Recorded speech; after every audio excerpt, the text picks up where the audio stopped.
ఉమ్మడి పశ్చిమ గోదావరి జిల్లా స్వయంభూ శ్రీ మధ్య ఆంజనేయ స్వామి ఆలయం వద్ద తెల్లవారుజామున ఆలయ అర్చకులు స్వామివారికి ప్రభాత సేవ అలాగే నిత్యార్చ పూజలు నిర్వహించారు. ఇక అనంతరం స్వామివారు ప్రత్యేక అలంకరణలతో భక్తులకు దర్శనమిచ్చారు.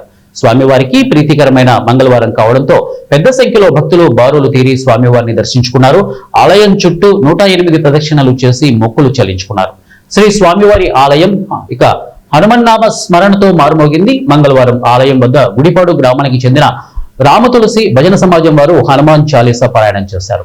మంగళవారం మధ్యాహ్నం వరకు దేవస్థానంకు వివిధ సేవలు విరాళాల ద్వారా 1,67,297 రూపాయలు సమకూరింది. ఆలయానికి వచ్చిన భక్తులకు స్వామివారి నిత్యాన్నదాన సత్రం నందు అన్నప్రసాద వితరణ చేశారు. ఏర్పాట్లను కార్యనిర్వహణాధికారిని ఆర్వి చందన పర్యవేక్షించారు. గంగారెడ్డి మండలం ఏలూరు జిల్లా ఆంధ్రప్రదేశ్. స్వామివారికి ఎంతో ప్రీతిపాత్రమైనటువంటి రోజు జయవారం మంగళవారం కావడంతో విశేషమైనటువంటి వివిధ ప్రాంతాల నుంచి భక్తులు వచ్చే స్వామిని ఉదయం 5:30 గంటల దగ్గర నుంచి గర్భాలయ దర్శనము అదే రకంగా ఉచిత దర్శనము చేసుకుంటూ ఉన్నారు. అదే రకంగా ఈ యొక్క వచ్చినటువంటి భక్తులందరికీ కూడా అన్నప్రసాదనశాలలో అన్నప్రసాదన వినియోగం 10 గంటల దగ్గర నుంచి ప్రారంభమైంది. ప్రతి భక్తులు కూడా అన్నప్రసాదం తీసుకోవాల్సిందిగా కోరుతున్నాము.